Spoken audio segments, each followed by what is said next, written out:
بسم الله الرحمن الرحيم. الحمد لله والصلاة والسلام على رسول الله.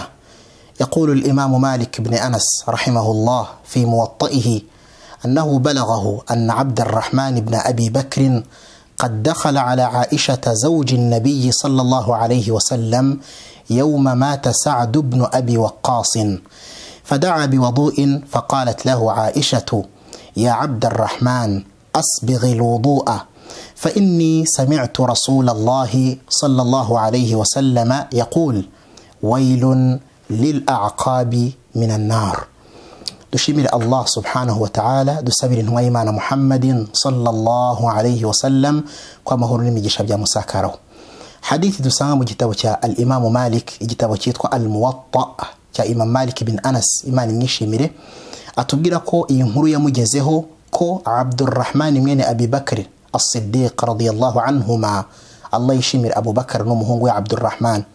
Uyu Abdurrahman igihe kimwe yagize kwinjira ahantu hari mushiki we Aisha radiyallahu anha, kubera ko Aisha yavukanaga na Abdurrahman, bose bari abana ba Abu Bakr. Abdurrahman amaze kwinjira ahantu hari Aisha radiyallahu anha, mama we bemeramana, akaba n'umugore w'intumwa y'Imana sallallahu alayhi wa sallam, yinjiye umunsi Sa'd mwene Abi Waqqas yari yitabiyeho Imana, umunsi bari bagiye kuzika Sa'd ibn Abi Waqqas radiyallahu anhu. Amaze kwinjira aho ngaho hari Aisha, nibwo yatangiye gutawaza, yatumijeho amazi, fada'a biwudu'in, yatumijeho amazi.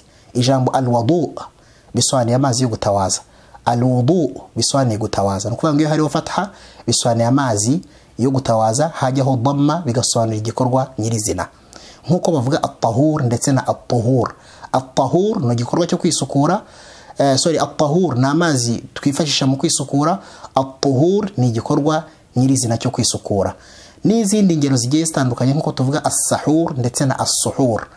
As-sahur ni rya funguro ry'idako turya, as-suhur ni igikorwa nyirizina, no kuvuga ngo iyo hagiyeho fatha biya bisobanuye icyo twifashisha, hanyuma hajyaho dhamma bigasobanura igikorwa nyirizina. Uyu nguyu Abdurrahman mwene Abi Bakr radiyallahu anhuma yatumijeho amazi kugira ngo atawaze, arangije atangira gutawaza. Faqalat lahu Aisha radiyallahu anha aramwitegereza musaza ukuntu yari gutawaza, arangije aramubwira ati: ya Abdurrahman, yewe Abdurrahman, asbigh alwudu'a, arambwira ati geza amazi aho ugomba kuyageza mu gutawaza. Ni nkuko yamubwira ati tawaza neza, tunganya wudu yawe neza. فإني سمعت رسول الله صلى الله عليه وسلم يقول، وكبر يكون في سنوى إيمان محمد صلى الله عليه وسلم يفقتي: ويل للأعقاب من النار. إجامب ويل أما من يبصوانو لكي واد في جهنم، نيشو وكريم مري وجهنم. أما عندي بصوانو لكو ويل بصواني عذاب شديد، biswani bihano bibabaza cyane by'Imana bihambaye. Abandi bakavuga yuko wailun biswani imivumo y'Imana n'uburakari bw'Imana. Muri make wailun ni ibihano by'Imana. Ibyo bihano by'Imana biri kuri bande? Lil aqab. Ijambo al aqab no bwinshi bw'ijambo aqib. Aqib ni hani nyuma ku kaguru, hamwe bita kudutsitsina inyuma. Intumwa y'Imana iti ibihano biri kudutsitsina, ariko icyari kigamijwe ni ibihano biri kuri babandi ba nyirudutsitsino batawaza ntiboze neza hehe inyuma ku birenge byabo, minan nar, mu muriro, ko bazahanwa kubera kutoza neza biriya birenge byabo. Iyi hadithi iri mu gitabo cya Muwatta, igitabo cya Imam Malik. هذا الحديث يعتبر من بلاغات الإمام مالك.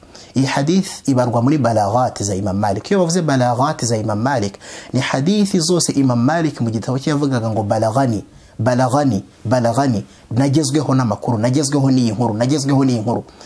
Wa balaghatu Imam Malik lahu au laha hukmu as-sihha. Balaghati za Imam Malik zifite hukumu yuko ari hadithi zukuri kuva ku ntumwa y'Imana Muhammad sallallahu alayhi wasallam. Dore ko iyi hadithi dusomye iboneka no mu gitabo cya Bukhari, ikaboneka no mu gitabo cya Muslim, bombi barayakiriye abari Bukhari na Muslim. Iri mu gitabo cya Muslim ikaba ari hadithi ya 569 mu gitabo cya Imam Muslim rahimahullah, Muslim ibn al-Hajjaj rahimahullah. فالعقاب الشديد على أعقاب الذي لا يغسلهما جيدا. Ibihano bihambaye biri kuri wa wundi utoza udutsitsino twe neza. Mwenyezi Mungu Subhanahu wa Ta'ala yamuteganyirije ibihano. Twitonde cyane igihe tuzajya tuba turi gutawaza abayisilamu, turebe yuko twagerageje kugeza amazi neza hariya inyuma. يقول شيخنا عبد المحسن العباد حفظه الله شيخ واتو عبد المحسن العباد واتقي شيء حديث وبغير لقصاني إنه حديث يرفزن وهذا الحديث حجة إي حديث ني دليل قايو إهاجة كاني ني جهاميا جهاجة كاني على الروافض كل باباندي أبا روافضة الروافضة مبشية بامي بفغايو كيوتكو زبيرينجي turahanagura ngo nicyo kiri sunna ngo ntago twoza ahubwo no guhanagura.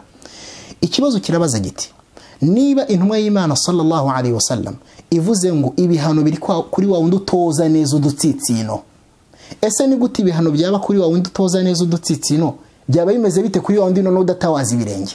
Iyi ni dalili ubwayihagije igaragaza ko as-sunna hiya al-ghasl, ikiri sunna nukoza ntabwo ari uguhanagura. Bisobanukire neza iyi ni dalili kuri bo ubwabo. Niba intumwa y'Imana ivuga ngo wa wundi ukora wudu akoza ibirenge ntiyoze neza inyuma afite ibihano bikomeye byo mu muriro, ese bimeze bite kuri wa wundi utawaza ntiyoze none ibirenge byose? Hadi hujjatun alayhim, iyi ni hujja ni na dalili ku barawafid.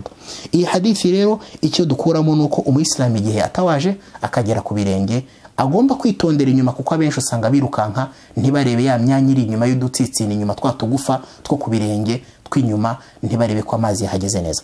Igikorwa cya wudu nuko cyitondera, kubera yuko iyo kigize ikibazo icyo gihe ni sali bifite ikibazo, kubera ko al-wudu miftahu as-salah, wudu ni rufunguzo rw'isala. Ugomba kwitondera ukayitunganya kugira ngo ni sala yawe ize kubasha kuba yakwakirwa neza. وصلى الله وسلم على نبينا محمد وآله وصحبه وسلم والسلام عليكم ورحمة الله وبركاته.